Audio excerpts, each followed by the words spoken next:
بسم اللہ الرحمن الرحیم۔ السلام علیکم۔ آج میں بیان کروں گا نماز عیدین کا بیان۔ نماز عیدین میں تکبیر مشروع ہے۔ تکبیر کی دو قسم ہے، تکبیر مرسل اور تکبیر مقید۔ تکبیر مرسل یہ تکبیر عید الفطر اور عید الاضحیٰ کی رات سے پہلے سورج غروب ہونے سے نماز عیدین میں امام کے تکبیر تحریمہ کہنے تک ہے۔ تمام مسلمان بغیر کسی تعین و اثر کے تکبیر کہیں۔ تکبیر بلند آواز سے کہی جائے، چاہے بیٹھے ہوں یا کھڑے ہوں یا راستے میں رواں دواں ہوں۔ تکبیر کے کلمات یہ ہیں: اللہ اکبر، اللہ اکبر، لا الہ الا اللہ، واللہ اکبر، اللہ اکبر، وللہ الحمد۔ اللہ سب سے بڑا ہے، اللہ سب سے بڑا ہے، اللہ کے سوا کوئی معبود نہیں، اور اللہ سب سے بڑا ہے، اللہ سب سے بڑا ہے، تمام تعریف اسی کے لیے ہے۔ جب صبح صادق طلوع ہو جائے تو سنت غسل کرنا ہے اور صدقہ فطر نماز سے پہلے ادا کر دیا جائے، لیکن عید الاضحیٰ میں نماز سے پہلے قربانی نہ کی جائے اور صبح سویرے عیدگاہ کی طرف نکل پڑے اور برابر تکبیر کہتا رہے یہاں تک کہ امام مصلی پر آ جائے، پہلے 2 رکعت نماز پڑھائے، اس کے بعد خطبہ دے جس میں وقت کی نزاکت کی مناسبت سے واعظ و نصیحت کرے، جیسے صدقہ فطر اور روزے کی تکمیل کے ذریعے اللہ تعالیٰ کے احسانات و انعامات اور مغفرت طلب کرنے اور حالات جن کے متقاضی ہوں اور مسلمانوں کو جن نصیحتوں کی ضرورت ہو اس کو بیان کرے، اور عید قرباں کے خطبے میں قربانی کے احکام اور حج کے فضائل اور حج فرض کرنے کے ذریعے مسلمانوں پر اللہ کے احسانات کو بیان کرے۔ بے شک حج شریعت اسلامیہ کی سب سے بڑی نشانی ہے، کیونکہ اس موقع پر مشرق و مغرب کے بے شمار مسلمان یکجا ہو جاتے ہیں اور باہمی اتحاد و اتفاق کے فضل و احسان کو یاد کرتے ہیں کہ تمام مسلمانوں کو ایک جان 2 قالب کی طرح رہنا ضروری ہے۔ اس موقع پر خطیب وقت کی مناسبت سے لوگوں کو واعظ و نصیحت کرے۔ عید الاضحیٰ میں یہی تکبیر مرسل ہی مشروع ہے، لیکن اس میں تکبیر مقید بھی کہی جائے گی۔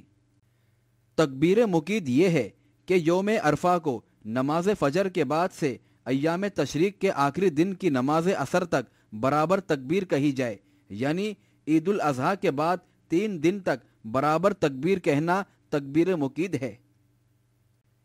عید کے دن عورتوں کا عیدگاہ جانا سنت ہے، جیسا کہ ام عطیہ رضی اللہ تعالی عنہا سے یہ حدیث مروی ہے۔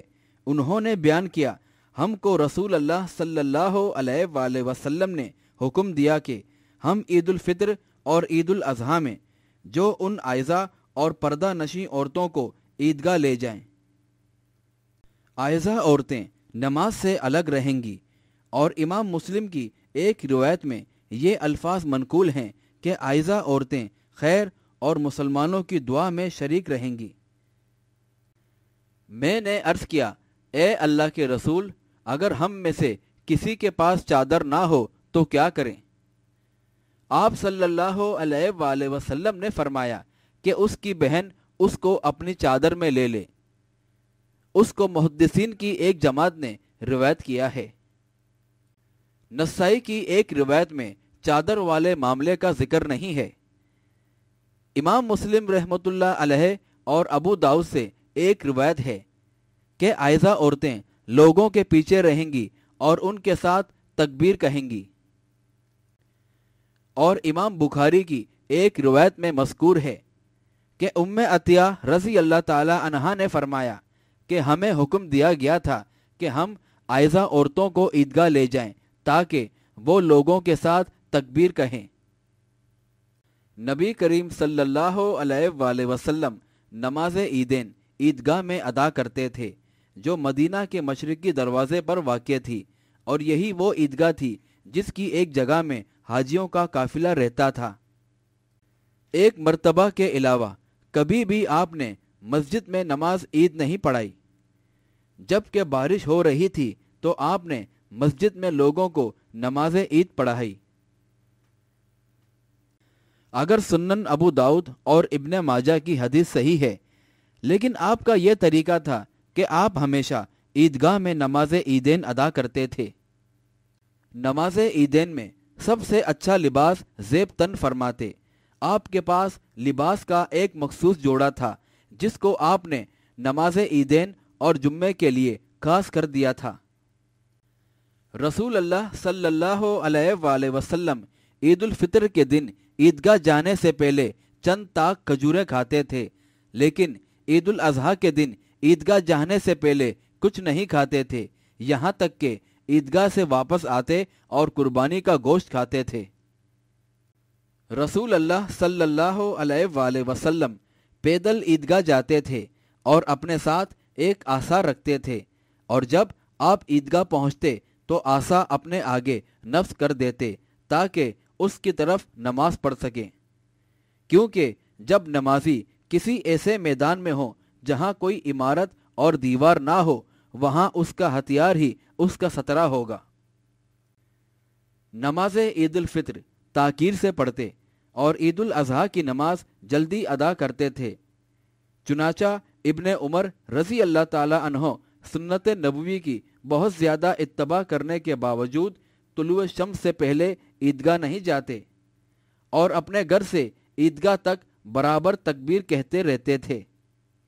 رسول اللہ صلی اللہ علیہ وآلہ وسلم جب عیدگاہ پہنچتے تو بغیر اذان و اقامت کے نماز شروع کر دیتے۔ سنت یہ ہے کہ اس میں کوئی کام نہ کیا جائے، کیونکہ آپ اور آپ کے صحابہ کرام رضی اللہ تعالی عنہ جب عیدگاہ پہنچتے تو نماز ادا کرتے اور نماز سے پہلے یا اس کے بعد کچھ نہیں پڑھتے تھے۔ رسول اللہ صلی اللہ علیہ وآلہ وسلم خطبہ سے پہلے نماز عیدین ادا کرتے اور یہ نماز صرف 2 رکعت ادا کرتے۔ اس کی پہلی رکعت میں تکبیر تحریمہ کے ساتھ 7 تکبیریں کہتے تھے، اور تکبیرات کے درمیان آپ سے کوئی خاص دعا پڑھنا ثابت نہیں، لیکن عبداللہ بن مسعود رضی اللہ تعالی عنہ سے منقول ہے کہ وہ تکبیرات کے درمیان اللہ کی حمد و ثنا کرتے اور رسول اللہ صلی اللہ علیہ وآلہ وسلم پر درود و سلام بھیجتے تھے۔ حضرت عبداللہ بن عمر رضی اللہ تعالی عنہ سنت نبوی کی اتباع کرنے کے بہت زیادہ خواہش مند ہونے کے باوجود ہر تکبیر کے وقت رفع دین کرتے تھے۔ صحیح مسلم کی حدیث ہے، رسول اللہ صلی اللہ علیہ وآلہ وسلم پوری تکبیرات کہنے کے بعد سورہ فاتحہ پڑھنا شروع کر دیتے، پھر اس کے بعد ایک رکعت میں قرآن المجید اور دوسری رکعت میں اقتربت الساعۃ وانشق القمر پڑھتے تھے۔ اور صحیح مسلم کی حدیث ہے، اور کبھی کبھی آپ 2 رکعت میں سبح اسم ربک الاعلی اور هل اتاک حدیث الغاشیہ پڑھتے۔ یہ مذکورہ دونوں حدیثیں صحیح طور سے آپ سے ثابت ہیں، ان کے علاوہ اس سلسلے میں کوئی حدیث وارد نہیں۔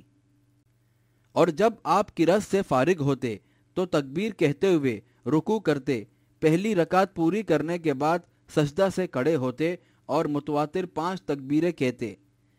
جب پوری تکبیر کہہ لیتے تو قرأت شروع کرتے، اور دونوں رکعتوں میں پہلے تکبیریں کہیں جائیں گی۔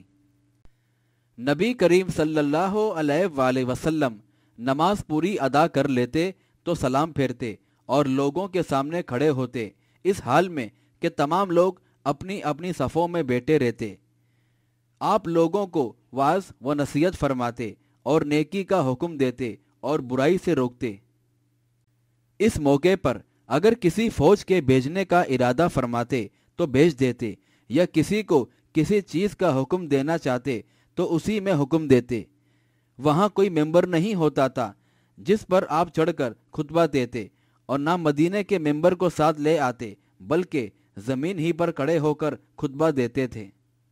صحیح بخاری اور صحیح مسلم کی حدیث ہے، حضرت جابر رضی اللہ تعالی عنہ نے بیان کیا کہ میں عید کے دن رسول اللہ صلی اللہ علیہ وآلہ وسلم کے ساتھ موجود تھا۔ آپ نے خطبہ سے پہلے بغیر اذان و اقامت کے نماز پڑھائی، پھر حضرت بلال رضی اللہ تعالیٰ عنہ کا سہارا لیتے ہوئے کھڑے ہو گئے اور لوگوں کو تقوی اختیار کرنے کا حکم دیا اور اللہ کی اطاعت پر ان کو ابھارا اور واعظ و نصیحت فرمائی۔ اس کے بعد آپ عورتوں کے پاس تشریف لے گئے اور ان کو واعظ و نصیحت کی۔ آپ اپنے تمام خطبے الحمدللہ سے شروع کرتے تھے اور آپ سے ایک حدیث بھی ثابت نہیں کہ آپ عیدین کے خطبے تکبیر سے شروع کرتے تھے۔ شیخ الاسلام ابن تیمیہ رحمۃ اللہ اسی کے قائل ہیں اور یہی قول درست ہے، کیونکہ نبی کریم صلی اللہ علیہ وآلہ وسلم نے فرمایا، ہر عظیم الشان کام جو الحمدللہ سے شروع کیا جائے وہ قبولیت کے زیادہ لائق ہوتا ہے۔ چنانچہ ثابت ہوا کہ نبی کریم صلی اللہ علیہ وآلہ وسلم اپنے تمام خطبے الحمدللہ سے شروع کرتے تھے۔ عید کے دن آپ صلی اللہ علیہ وآلہ وسلم آنے جانے میں راستہ تبدیل کرتے تھے، چنانچہ ایک راستے سے جاتے اور دوسرے راستے سے واپس آتے۔ اور یہ تھا نماز عیدین کے حوالے سے ایک مختصر سا بیان۔